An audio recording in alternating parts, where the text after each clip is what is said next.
Guys, इस video में हम जानेंगे कि हमारे देश में पैसा छापने की मशीनें कहाँ कहाँ हैं, पैसों का पेपर कहाँ बनता है, स्याही कहाँ से आती है, नोटों की छपाई में कितना खर्च आता है और पैसे हम तक कैसे पहुँचते हैं। तो आइए जानते हैं।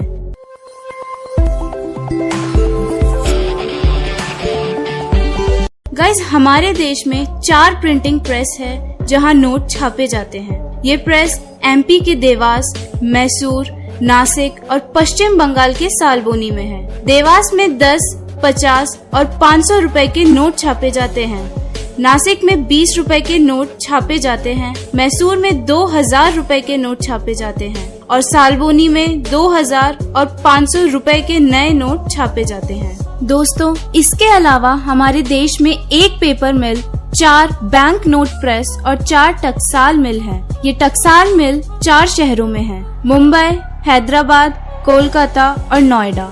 गाइस, अब बात करते हैं कि नोट बनाने के लिए पेपर कहाँ से आता है। जिस पेपर पर नोट छापे जाते हैं वह एमपी के होशंगाबाद और महाराष्ट्र के करेंसी नोट से सप्लाई होकर प्रिंटिंग प्रेस तक पहुंचाया जाता है। कुछ पेपर्स को जर्मनी, जापान और यूके से भी इंपोर्ट किया जाता है। यहाँ तक कि एक आरबीआई रिपोर्ट के अनुसार 80% नोट विदेशी कागजों पर छपते हैं। दोस्तों, क्या आपको पता है भारतीय नोट में लगने वाली स्याही कहाँ से आती है? भारतीय नोट में लगने वाली स्पेशल स्याही को स्विट्जरलैंड की कंपनी SICPA से लिया जाता है। अब सबसे बड़ा क्वेश्चन ये है कि पैसे हम तक पहुँचते कैसे हैं? गाइस, आरबीआई के देश में 18 ऑफिस है।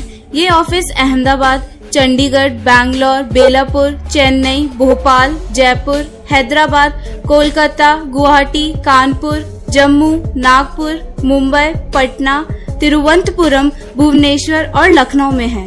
वहीं सबसे पहले नोट इन आरबीआई ऑफिसेस में पहुंचते हैं। इसके बाद इन्हें अलग अलग बैंक्स में भेज दिया जाता है। अब आपको पता चल ही गया होगा कि हमारे देश में पैसा कहाँ और कैसे बनता है। तो चलिए अब जानते हैं कि खराब नोटों का क्या होता है। गाइस, जब नोट फट जाता है या खराब हो जाता है तब उसे बैंक में जमा किया जाता है। बैंक इन सभी नोटों को आरबीआई के कार्यालय में भेज देता है, जहां इनकी जांच होती है और उनकी जगह नए नोट छाप दिए जाते हैं। आरबीआई के एनुअल रिपोर्ट के अनुसार 2000 के नोट पे 3 रुपए 54 पैसे, 500 के नोट पे 2 रुपए 94 पैसे और 200 के नोट पे 2 रुपए 93 पैसे का खर्च नोट के छापने पे आता है। गाइस, अब आपको नोटों के बारे में ये जानकारी अच्छे से समझ आ ही गई होगी।